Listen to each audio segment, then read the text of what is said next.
The Kakuma camp in northwestern Kenya shares borders with Uganda, South Sudan and Ethiopia. It hosts over 100,000 refugees, with more than 60% coming from war-torn Somalia.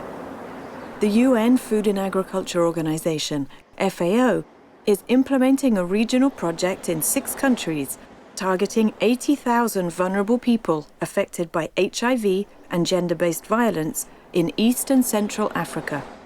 We have seen that giving women the same inputs like men will improve the productivity in agricultural sector, and addressing HIV issues in Kenya, which is very rampant in Kenya, will also support the productive populations in Kenya, and will be able to increase agricultural output.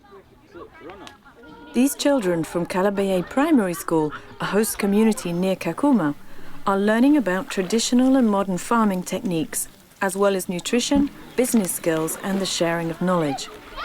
I like it because it can teach us more knowledge that we can pass back to our relatives, so that they can also know how to grow it. As well as learning better farming practices, the children can learn how to cope with diseases and how to eat a healthy diet. They can discuss and understand some of the dangers they face in their own lives and how best to protect themselves. The children of Hoseed Primary School are learning about entrepreneurship. And with their new business skills, they are using a field school grant to run a canteen selling produce from their garden, as well as items like school supplies. Decided to start this canteen. So this canteen to help us more, because when we are going to collect some items, then we'll sell at the school. So these learners, they are coming to buy our things, and we get that profit. Pastoralist communities traditionally pass messages with song and dance, so the field schools integrate culture with agriculture. The Junior Farmer Field School can't solve all the problems, but it does provide the basics for these children. With new knowledge and a better understanding of working together, these children are bringing a new future to Kakuma and Kenya.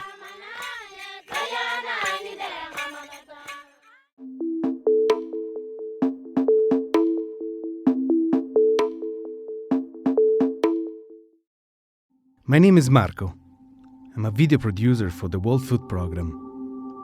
I'd like to share with you some of the images I took during my trip to Lebanon, where I met people like Saya, here standing outside her new home with their children. She and her family arrived in Lebanon 1 year ago when they escaped the fighting in Homs, Syria. They pay $200 a month for this apartment. A lot of money for someone that left behind everything, apart from a box of children's clothes.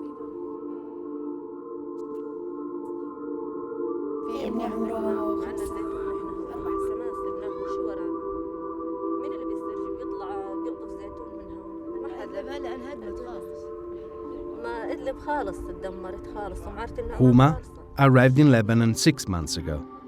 She left behind an olive plantation in Idlib. It should have been a good harvest, she told me.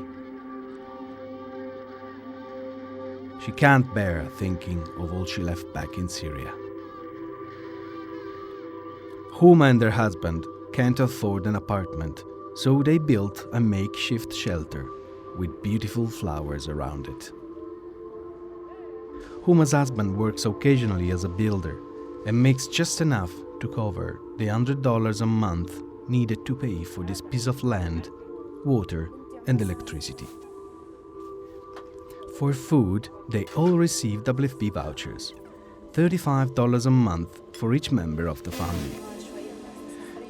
The vouchers can be used to buy food from local shops, including fresh products. WFP is expanding the operation and plans to feed 750,000 refugees in 5 countries, while inside Syria, WFP is reaching about 1.5 million people a month with vital food. I made up both names to protect their identities, but their stories are tragically real.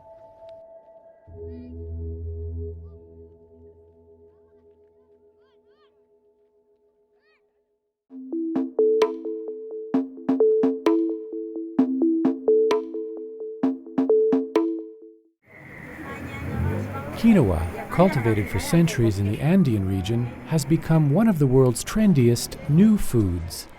With more protein and fewer carbohydrates than equal amounts of corn or rice, this member of the spinach family is now regularly sold in restaurants and health food stores in many countries.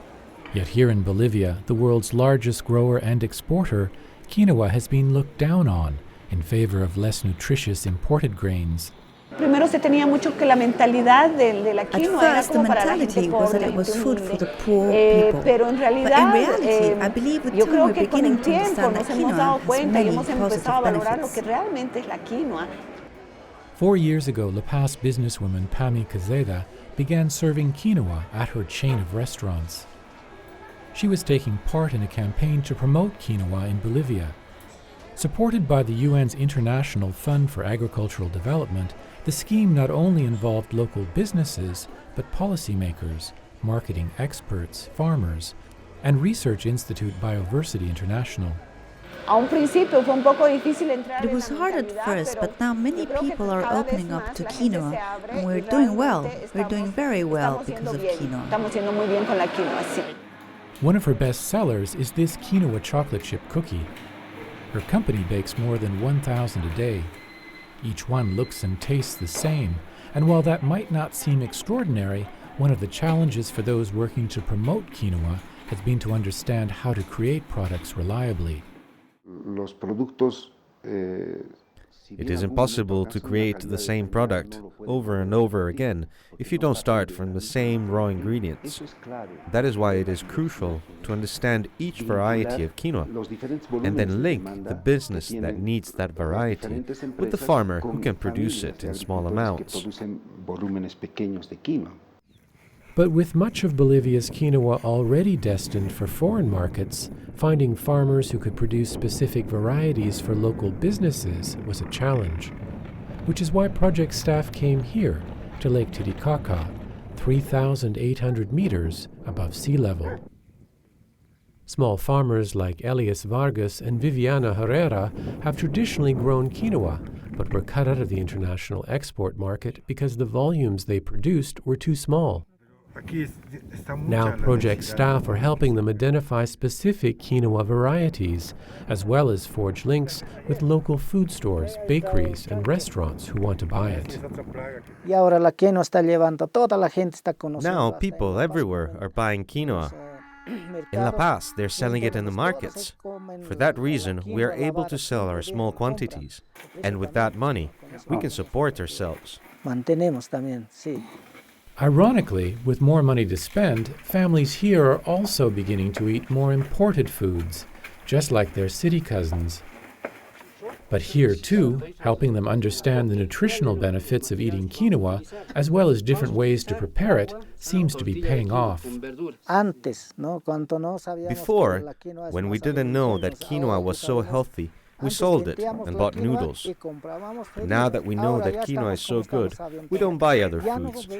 Now we clean the quinoa and make soup out of it. We make juice, cakes, everything out of quinoa. There are more than 3,000 varieties of quinoa found in the Andes, many capable of surviving extreme temperatures as well as high altitudes. Understanding the differences in these varieties will undoubtedly lead to increased consumption and a brighter future for these Andean farmers.